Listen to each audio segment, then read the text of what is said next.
तो राहुल गांधी जी का जो कहना है कि भाई 50% को जो कट ऑफ ये है, तो उसको मतलब 50% से ज़्यादा आरक्षण मिलना चाहिए। लेकिन अभी ऑलरेडी 50% के ऊपर आरक्षण है ही है। 10% आरक्षण इकोनॉमिक वीकर सेक्शन का है, 49.5 SC एस OBC का आरक्षण है, तो 59.5% आरक्षण अभी है ही है। और इसीलिए मुझे लगता है कि सब जाति को आरक्षण मिलता है। तो कट ऑफ डेट के बारे में क्या कर सकते हैं, क्योंकि सुप्रीम कोर्ट का उस पर मतलब सुप्रीम कोर्ट ने बोला है कि आरक्षण 50% के ऊपर नहीं होना चाहिए। तो इसीलिए मुझे लगता है कि राहुल गांधी जी की मांगे तो होती रहती है, लेकिन निर्णय क्या लेना है वो हमारी सरकार लेगी। जनता के फायदे का निर्णय लेने का काम मोदी सरकार कर रही है, और इसीलिए राहुल गांधी ने ज़्यादा क्रेडिट लेने की बिल्कुल आवश्यकता नहीं है। सर बिहार में भी जाति जनगणना हुई थी और वहाँ पे बात हुई थी कि जिसकी जितनी भागीदारी उसकी उतनी हिस्सेदारी, और वहाँ पे ये भी बिहार में ये भी मांग उठी थी कि जो हिंदू की जनगणना हुई थी वहाँ पे, लेकिन जो मुस्लिम समाज है उसमें 72 फिरके उसमें भी कई जातियाँ हैं, और जो क्रिश्चियन है उसमें भी कई जातियाँ हैं, उनकी भी जनगणना की मांग उठी थी। जैसे उसमें पसपंदा समाज भी है, जो क्या यहाँ पे जो जनगणना होने वाली है, क्या इसमें भी जो है हिंदू के अलावा जो मुस्लिम समाज है और जो क्रिश्चियन समाज है उनकी भी जो जनगणना इसी तरह होगी? मतलब हाँ, तो जो सेंसस होगा तो सेंसस तो जाति और धर्म के आधारित होता ही है। तो पहले धर्म लिखा जाता है, अगर हिंदू धर्म लिखा जाता है तो हिंदू धर्म में जो जाति व्यवस्था है, जो जातियाँ है तो जाति लिखते हैं। अगर मुस्लिम धर्म के हो तो मुस्लिम ही लिखते हैं, या दूसरे जो क्रिश्चियन है क्रिश्चियन लिखते हैं, लिंगायत लिखते हैं, जैन लिखते हैं। तो अपनी जो धर्म है वो लिखते हैं। लेकिन उसमें मुझे लगता है कि भाई ये जिस तरह मुस्लिम कम्युनिटी OBC में 80% मुस्लिम कम्युनिटी आती है और उनको रिजर्वेशन का फ़ायदा मिलता ही है। 10% जो इकोनॉमिक वीकर सेक्शन को आरक्षण दिया है उसमें भी मुस्लिम है, उनको भी उसका फ़ायदा होता है। तो मुस्लिम को अलग से आरक्षण दिए तो इसी तरह की मांग होती रहती है, तो उसमें कोई विवाद होता है। लेकिन ऑलरेडी 80% मुसलमानों को आरक्षण मिलता है, लेकिन क्रिश्चियन कम्युनिटी का आरक्षण नहीं मिलता है। लेकिन क्रिश्चियन कम्युनिटी को भी मतलब आगे क्या मदद की जा सकती है उसके बारे में विचार हो सकता है। लेकिन क्रिश्चियन कम्युनिटी के डेवलपमेंट के लिए भी कितनी क्रिश्चियन कम्युनिटी है इसका भी मतलब सेंसस होगा, तो उनके लिए भी सरकार कदम उठा सकती है। सर जब बिहार में सर जब बिहार में जाति जनगणना हुई तो बात की गई कि वहाँ पर खुशहाली आएगी, वहाँ खुशहाली आएगी और लोगों को जाति के हिसाब से उनको जो है इसका फायदा मिलेगा। लेकिन जाति जनगणना के बाद बिहार में जो है इसका कोई फायदा दिखाई नहीं पड़ा, सिर्फ वो ठंडे बस्ते में चला गया है, उसको कोई असर दिखाई नहीं पड़ा। तो इसे आप कैसे देखते हैं? मुझे लगता है कि बिहार में और कुछ राज्यों में अपने अपने राज्य ने निर्णय लिया था कि भाई हम हमारे राज्य में जनगणना करेगी, लेकिन वैसा जनगणना करने का अधिकार राज्यों को नहीं है। मतलब जनगणना करने का अधिकार है सेंसस कमीशन को ही है। उसी तरह भारत सरकार ने अभी निर्णय ले लिया है। अभी राज्यों ने जो भी किया होगा तो ठीक है, लेकिन अभी पूरा ऑल इंडिया का जनगणना होगा उसमें। और बिहार में भी जिस तरह हुआ था, माननीय नीतीश कुमार सरकार ने भी निर्णय ले लिया था। तो अभी मुझे लगता है कि हर पूरा देश का सेंसस होगा तो राज्य के सेंसस तो उतना अर्थ नहीं रहेगा, लेकिन पूरा ऑल इंडिया का सेंसस होगा तो उसमें हर राज्य का भी सेंसस होगा। सर इसमें बात होती है कि इसकी जितनी हिस्सेदारी उसकी उतनी भागीदारी, तो क्या इतना आसान है हिस्सेदारी को भागीदारी देना? अब तो एक तो मैंने बहुत बार ये मांग किया था कि जब शेड्यूल कास्ट शेड्यूल ट्राइब के आरक्षण का विरोध होता था, तो इनको आरक्षण मिलता है, हमको नहीं मिलता है, तो मैंने बहुत बार ये मांग किया था कि भाई हमारे आरक्षण हमारा जो आरक्षण है 15%, इस शेड्यूल कास्ट का पॉपुलेशन 15% है, इसलिए हमको आरक्षण मिलता है। और 7.5% पॉपुलेशन ट्राइबल का, इसलिए उनको उतना आरक्षण मिलता है। लेकिन OBC का कालेलकर कमीशन के रिपोर्ट के माध्यम से 52% OBC ऐसा मानते हैं, लेकिन एक्चुअली उसका तो सर्वे नहीं है। तो अभी सेंसस हो जाएगा तो मालूम हो जाएगा। तो मैंने एक बार ये भी मांग किया था कि भाई हमको हमारे पॉपुलेशन के हिसाब से आरक्षण मिलता है। तो ऐसा भी भविष्य में अगर ऐसा निर्णय होता है कि हर जाति का जितना परसेंटेज है उतना उनको हिस्सेदारी दीजिए, मतलब हर जाति का ब्राह्मण 3% है या 4% उनको दे दीजिए, मराठा परसेंट 15-20% उनको दे दीजिए। तो इसी तरह हमारा अगर ऐसा भविष्य में निर्णय होता है कि हर जाति के परसेंटेज के मुताबिक उनको रिजर्वेशन मिलना चाहिए, तो भी हमारा उसमें कोई ऑब्जेक्शन नहीं, क्योंकि हमारा हमको दे दो, बाकी का तुम ले लो, और तुम्हारे इसमें कोई अन्याय होना चाहिए ऐसा बिल्कुल नहीं है। इसीलिए मुझे लगता है कि जिस तरह आपने पूछा है कि जितनी हिस्सेदारी उतनी उतनी भागीदारी, तो जरूर भविष्य में ऐसा निर्णय हो सकता है। सर, आज़ादी के बाद ये जनगणना, आज़ादी के बाद ये जो है जाति जनगणना पहली बार हो रही है, आज़ादी से पहले हुआ था, और खुद इंदिरा गांधी ने कहा था कि जो जाति जनगणना है ये करना आवश्यक नहीं है, इससे कहीं न कहीं समाज में जो है बिखराव आएगा। और उसके बाद उसके उलट जब बिहार में हुआ था तब बीजेपी की तरफ से भी कुछ बातें कही गई थी नेताओं की तरफ से, अगर जाति जनगणना होती तो इससे समाज में जो है बिखराव आएगा, समाज में जो है जो भाईचारा वो खत्म होगा। तो क्या इसमें ऐसा कुछ देखा सकता है? मुझे लगता है कि भाई इंदिरा गांधी जी ने बोला होगा कि भाई जाति के आधार पर जनगणना होना ठीक नहीं है, लेकिन जिस तरह आर्टिकल 17 के मुताबिक जाति व्यवस्था खत्म हुई है, लेकिन समाज में जाति व्यवस्था है, जाति ही है। इसीलिए जिस तरह हिंदू समाज में जो जातियाँ हैं, मुस्लिम समाज में भी जातियाँ हैं, खाली बुद्धिस्ट और जैन में और क्रिश्चियन में जो जातियाँ, क्रिश्चियन कम्युनिटी में भी जो शेड्यूल कास्ट के क्रिश्चियन बने हैं, तो उनकी भी जातियाँ उधर है ही है।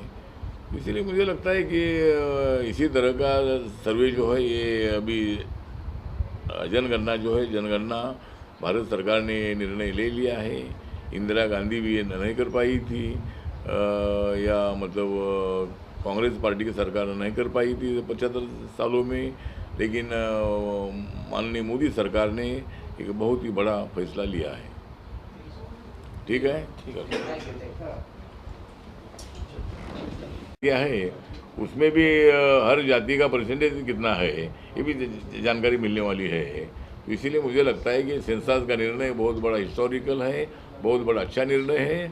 इसलिए नरेंद्र मोदी जी का मैं इस्तेमाल करता हूँ, उनका मैं आभार व्यक्त करता हूँ, उनका मैं अभिनंदन करता हूँ। सर, इस फैसले से अगर लागू होता है जाति जनगणना, तो किस तरह से कितना फायदा हो सकता है जाति जनगणना का लागू? नहीं भी फायदा कितना होगा, तो मतलब जिस तरह भी हर जाति का जब सर्वे हो जाएगा, जब जनगणना हो जाएगी, तो हर जाति का कितना विकास हुआ इसकी जानकारी मिलेगी।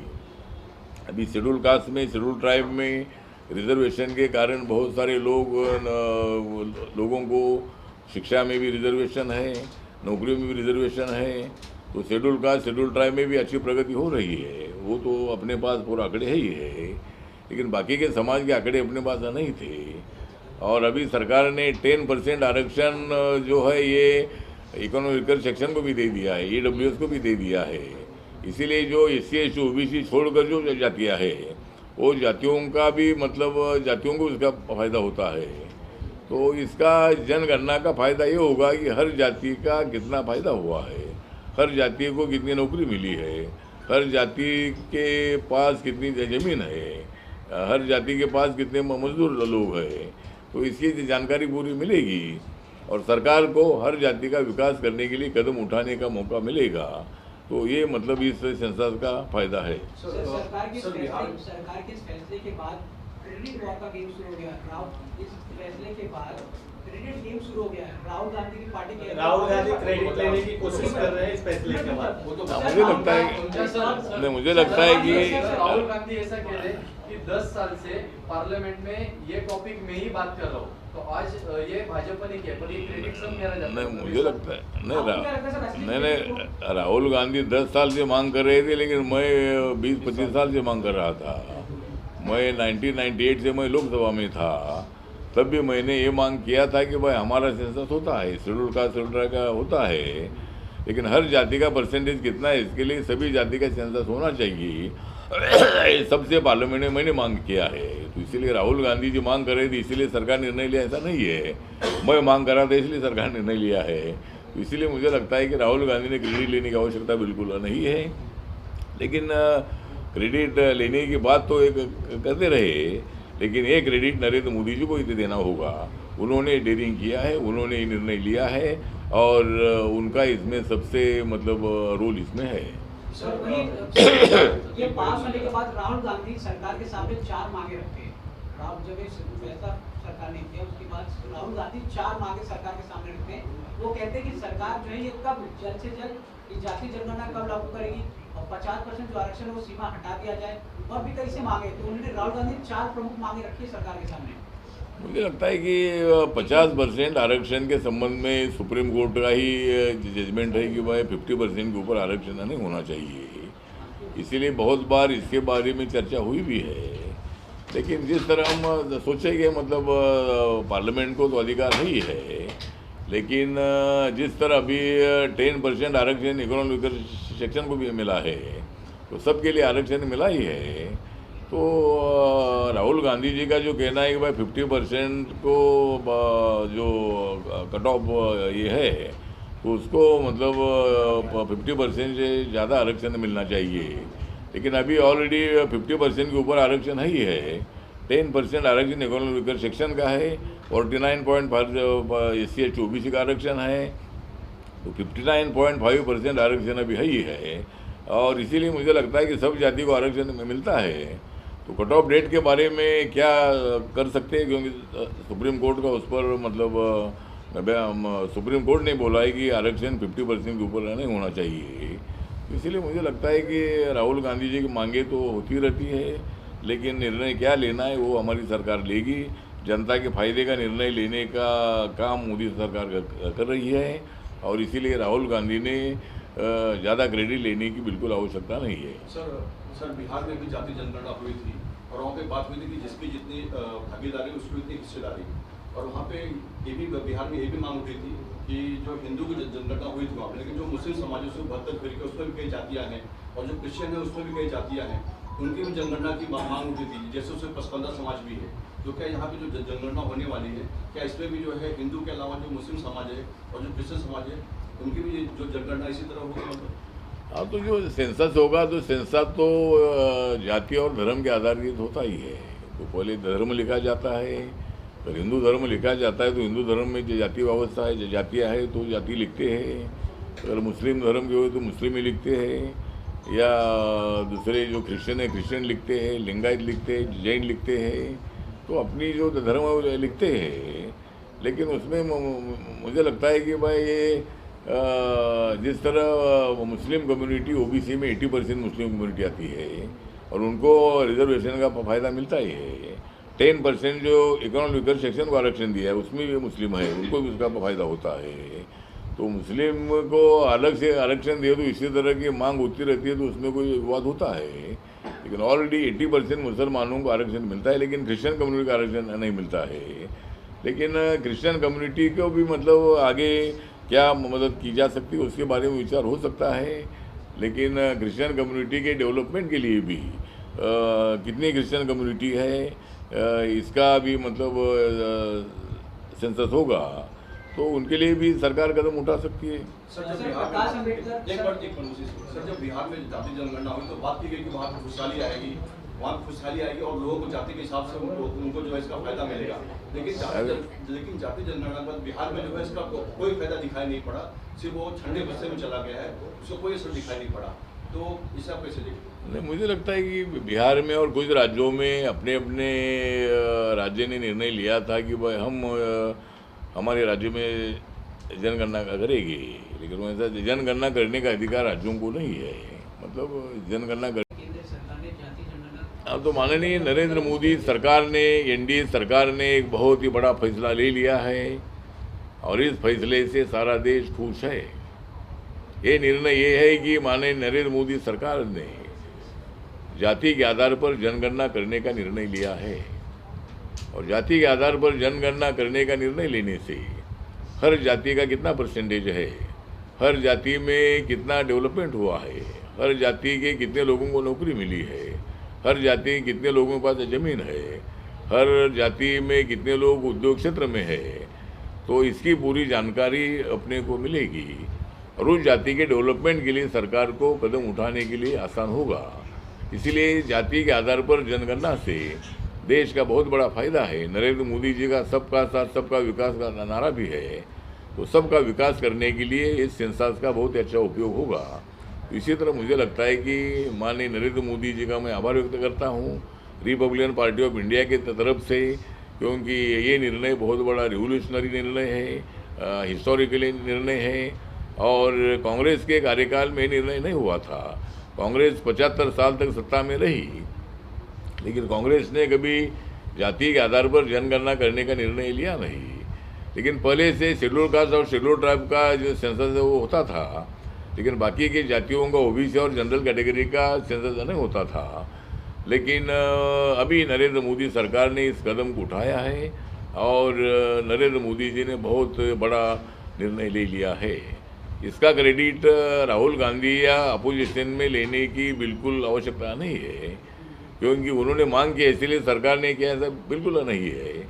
जब कांग्रेस पार्टी की सरकार थी, डॉक्टर मनमोहन सिंह जी 2010 में अपने देश के प्रधानमंत्री थे, तब उन्होंने अनाउंस किया था कि हम जाति के आधार पर जनगणना करेंगे, लेकिन उन्होंने ये निर्णय नहीं लिया था। आखिर में माननीय नरेंद्र मोदी सरकार को निर्णय लेना पड़ा। कांग्रेस 75 साल तक सत्ता में रही, तब भी उन्होंने सेंसस नहीं किया था। तो इसलिए ये निर्णय लेने से पूरे देश का बहुत अच्छा फ़ायदा है। हमारी जो पॉपुलेशन 140 करोड़ है, उसमें कौन कितना करोड़ है, कौन कितना लगभग लाखों की संख्या है, ये सब जानकारी मिलेगी। और इसमें विरोधी दलों ने क्रेडिट लेने की बिल्कुल आवश्यकता नहीं है। विरोधी लोगों ने मांग किया, इसीलिए ये निर्णय नहीं हुआ है। नरेंद्र मोदी जी चाहते थे कि भाई ये अपने को सेंसस करना ही है, और नरेंद्र मोदी जी खुद ओबीसी कम्युनिटी के आते हैं, और ओबीसी कम्युनिटी की हर बार मांग होती रही थी कि भाई हमारा सेंसस होना चाहिए, हम कितने परसेंटेज इसकी जानकारी होनी चाहिए। और ओबीसी में भी जो जातियाँ हैं उसमें भी हर जाति का परसेंटेज कितना है ये भी जानकारी मिलने वाली है। तो इसीलिए मुझे लगता है कि सेंसस का निर्णय बहुत बड़ा हिस्टोरिकल है, बहुत बड़ा अच्छा निर्णय है। इसलिए नरेंद्र मोदी जी का मैं इस्तकबाल करता हूँ, उनका मैं आभार व्यक्त करता हूँ, उनका मैं अभिनंदन करता हूँ। सर, इस फैसले से अगर लागू होता है जाति जनगणना, तो किस तरह से कितना फायदा हो सकता है जाति जनगणना का लागू? नहीं भी फायदा कितना होगा, तो मतलब जिस तरह भी हर जाति का जब सर्वे हो जाएगा, जब जनगणना हो जाएगी, तो हर जाति का कितना विकास हुआ इसकी जानकारी मिलेगी। अभी शेड्यूल कास्ट में, शेड्यूल ट्राइब में रिजर्वेशन के कारण बहुत सारे लोगों को शिक्षा में भी रिजर्वेशन है, नौकरियों में भी रिजर्वेशन है। तो शेड्यूल कास्ट, शेड्यूल ट्राइब में भी अच्छी प्रगति हो रही है, वो तो अपने पास पूरा आंकड़े ही है। लेकिन बाकी के समाज के आंकड़े अपने पास नहीं थे। और अभी सरकार ने 10% आरक्षण जो है ये इकोनॉमिकल सेक्शन को भी दे दिया है, EWS को भी दे दिया है। इसीलिए जो SC ST OBC छोड़कर जो जातियाँ है, वो जातियों का भी मतलब जातियों को इसका फ़ायदा होता है। तो इसका जनगणना का फ़ायदा ये होगा कि हर जाति का कितना फ़ायदा हुआ है, हर जाति को कितनी नौकरी मिली है, हर जाति के पास कितनी ज़मीन है, हर जाति के पास कितने मजदूर लोग हैं। तो इसकी जानकारी पूरी मिलेगी और सरकार को हर जाति का विकास करने के लिए कदम उठाने का मौका मिलेगा। तो ये मतलब इस सेंसस का फायदा है। सरकार के इस फैसले के बाद क्रेडिट वॉर का गेम शुरू हो गया। इस फैसले के बाद क्रेडिट गेम शुरू हो गया है। राहुल गांधी की पार्टी के राहुल गांधी क्रेडिट लेने की कोशिश कर रहे हैं इस फैसले के बाद। मुझे लगता है कि राहुल गांधी ऐसा कह रहे हैं कि 10 साल से पार्लियामेंट में ये टॉपिक में ही बात कर रहा हूँ, तो आज ये भाजपा ने किया, पर ये क्रेडिट सब मेरा जाता है। नहीं, मुझे लगता है नहीं, राहुल गांधी 10 साल से मांग कर रहे थे, लेकिन मैं 20-25 साल से मांग कर रहा था। मैं 1998 से मैं लोकसभा में था, तब भी मैंने ये मांग किया था कि भाई हमारा सेंसस होता है, शेड्यूल कास्ट शेड्यूल का होता है, लेकिन हर जाति का परसेंटेज कितना है इसके लिए सभी जाति का सेंसस होना चाहिए। सबसे पार्लियामेंट में मैंने मांग किया है। तो इसीलिए राहुल गांधी जी मांग कर रहे थे, इसीलिए सरकार निर्णय लिया, ऐसा नहीं है। मैं मांग कर रहा था इसलिए सरकार निर्णय लिया है। तो इसीलिए मुझे लगता है कि राहुल गांधी ने क्रेडिट लेने की आवश्यकता बिल्कुल नहीं है। लेकिन क्रेडिट लेने की बात तो एक करते रहे, लेकिन ये क्रेडिट नरेंद्र मोदी जी को ही देना होगा। उन्होंने डेयरिंग किया है, उन्होंने ये निर्णय लिया है और उनका इसमें सबसे मतलब रोल इसमें है। ये पास होने के बाद राहुल गांधी सरकार के सामने 4 मांगे रखते हैं। जब ये फैसला सरकार ने किया उसके बाद राहुल गांधी 4 मांगे सरकार के सामने रखते हैं। वो कहते हैं कि सरकार जो है ये कब जल्द से जल्द जाति जनगणना कब लागू करेगी और 50% जो आरक्षण वो सीमा हटा दिया जाए, और भी कई से मांगे। तो उन्होंने राहुल गांधी 4 प्रमुख मांगे रखी है सरकार के सामने।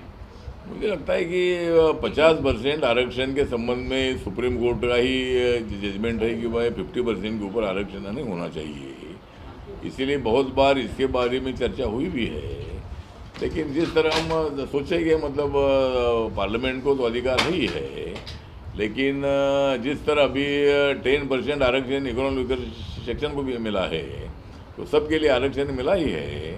तो राहुल गांधी जी का जो कहना है कि भाई 50% को जो कट ऑफ ये है, तो उसको मतलब 50% से ज़्यादा आरक्षण मिलना चाहिए।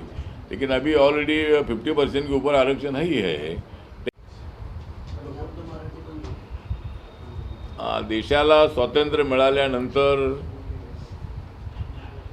या देशामध्ये जी जातीच्या आधारावर जी जनगणना आहे, ती जनगणना करण्याचा निर्णय माननीय नरेंद्र मोदी सरकारने घेतलेला आहे। त्याबद्दल नरेंद्र मोदी यांचे मी हार्दिक आभार व्यक्त करतो। आणि हा निर्णय अत्यंत ऐतिहासिक निर्णय आहे, क्रांतिकारक निर्णय आहे। स्वातंत्र्याच्या नंतर ज्यावेळेला सेन्सस झाला होता, त्यावेळेला शेड्यूल कास्ट आणि शेड्यूल ट्राईबचा जनगणना होत होती, परंतु ओबीसी आणि इतर जातीची जनगणना होत नव्हती। आणि काँग्रेसच्या काळामध्ये अनेक वेळेला म्हणजे काँग्रेस सत्तेवर राहिली, पण काँग्रेस पक्षाने मात्र अशा पद्धतीची जनगणना केली नाही। आज मात्र मध्यंतरी राहुल गांधी सातत्यानं मागणी करत होते की जातीच्या आधारावर ओबीसीची जनगणना झाली पाहिजे। परंतु राहुल गांधी यांना मी आठवण करून देतो की 2010मध्ये डॉक्टर मनमोहन सिंग साहेब हे देशाचे प्रधानमंत्री असताना त्यांनी आश्वासन दिलं होतं आणि जातीच्या आधारावर जनगणना करण्याचा निर्णय आम्ही घेऊ असं ते म्हणाले होते। पण त्यांच्या काळामध्ये हा निर्णय होऊ शकला नाही। पण नरेंद्र मोदी सरकारने धाडसी निर्णय घेतलेला आहे। एक तर सबका साथ सबका विकास हा त्यांचा नारा आहे आणि जातीच्या आधारावर जनगणना करा ही मागणी मी अनेक वेळेला लोकसभेमध्ये लोकसभेमध्ये आणि राज्यसभेमध्ये केली होती। आणि अनेक वेळेला अशी मागणी होत होती की ओबीसीचा सेन्सस करा, पण मी अनेक वेळेला मागणी केली होती की ओबीसीच्या बरोबर सगळ्या जातीची जनगणना होणं अत्यंत आवश्यक आहे। सगळ्या जातीची जनगणना झाली तर त्या जातीमध्ये किती लोकांना नोकऱ्या मिळाल्या, किती लोकांनी उद्योग टाकलेले आहेत, किती लोकांकडे शेती आहे, किती लोक कामगार आहेत, किती लोक शेतमजूर आहेत, या सगळ्या बाबींची माहिती आपल्याला मिळेल आणि त्या जातीच्या विकासासाठी सरकारला योग्य पावलं टाकता येतील। त्यामुळं हा निर्णय अत्यंत चांगला निर्णय माननीय मोदी सरकारने घेतलेला आहे। आणि याचं क्रेडिट जे आहे, याचं क्रेडिट कुणी घेण्याची आवश्यकता अजिबात नाही आहे। हे क्रेडिट फक्त नरेंद्र मोदी सरकारचं क्रेडिट आहे। राहुल गांधी यांनी मागणी केली म्हणून हा निर्णय घेतला असं अजिबात नाही आहे। अपोजिशनने मागणी केली म्हणून हा निर्णय घेतला असं अजिबात नाही आहे। आणि म्हणून मला असं वाटतं की विरोधकांनी याचं संबंधामध्ये क्रेडिट घेऊ नये, पण सगळ्या विरोधकांनी सुद्धा या निर्णयाचं स्वागत केलेलं आहे। आणि हा जो सेन्सस आहे हा जातीच्या आधारावर झाल्यामुळं प्रत्येक जाती महाराष्ट्रामध्ये मराठा किती आहेत, ओबीसी किती आहेत, ब्राह्मण किती आहेत आणि इतर जातीचे जे आहेत लिंगायत किती आहेत, इतर जातीचे लोक किती आहेत, याची सगळी माहिती आपल्याला मिळणार आहे। त्यामुळे हा निर्णय अत्यंत चांगला निर्णय आहे। आणि मला असं वाटतं की माननीय नरेंद्र मोदींचं सर्वांनी आभार मानले पाहिजेत आणि त्यांनी अत्यंत चांगला निर्णय घेतलेला आहे। याचा फायदा कोणाकोणाला होणार आहे आणि ते विरोधक क्रेडिट घेण्याचा प्रयत्न करत आहेत, स्वतः राहुल गांधी अनेक वेळा त्यांनी सांगितलं। मला असं वाटतं की विरोधकांची मागणी असतेच, अनेक विषयावरती विरोधकांची मागणी असते, परंतु निर्णय घेण्याचा अधिकार सरकारला असतो। त्यामुळे याचं क्रेडिट जे आहे ते सरकारला मिळालं पाहिजे, पण आम्हाला क्रेडिटची आवश्यकता अजिबात नाही आहे। आम्ही टप्प्याटप्प्याने हा निर्णय घेतलेला आहे। आम्हाला 11 वर्ष होत आलेले आहेत, आम्ही सत्तेवर आहोत, पण नरेंद्र मोदींच्या काळामध्ये अनेक निर्णय झालेले आहेत आणि टप्प्याटप्प्याने निर्णय एक त्यांनी घेतलेला आहे आणि ते त्यांनी अत्यंत चांगली पावलं उचललेली आहेत।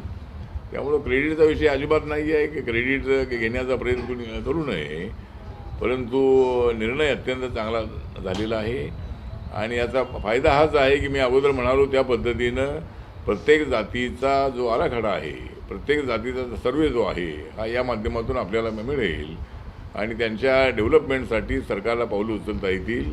त्यामुळे सेन्ससचा फायदा एवढा चांगला आहे की प्रत्येक जातीचं पर्सेंटेज किती आहे ती माहिती मिळेल आणि त्या जातीच्या विकासासाठी सरकारला पावलं उचलता येतील.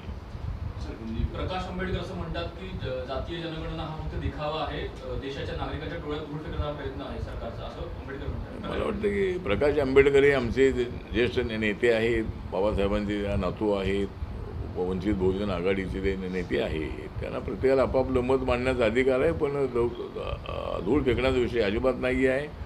मागणी अनेक दिवसांपासून होती आणि मागणी जरी होत असली तरीसुद्धा निर्णय जो आहे तो निर्णय अत्यंत चांगला निर्णय झालेला आहे.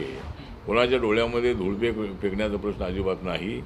या निर्णयामुळं जातीच्या आधारावरच्या जनगणनेमुळं प्रत्येकाला आपला चेहरा पाहायला मिळणार आहे. आपण किती टक्के आहोत ते आपल्याला पाहायला मिळणार आहे.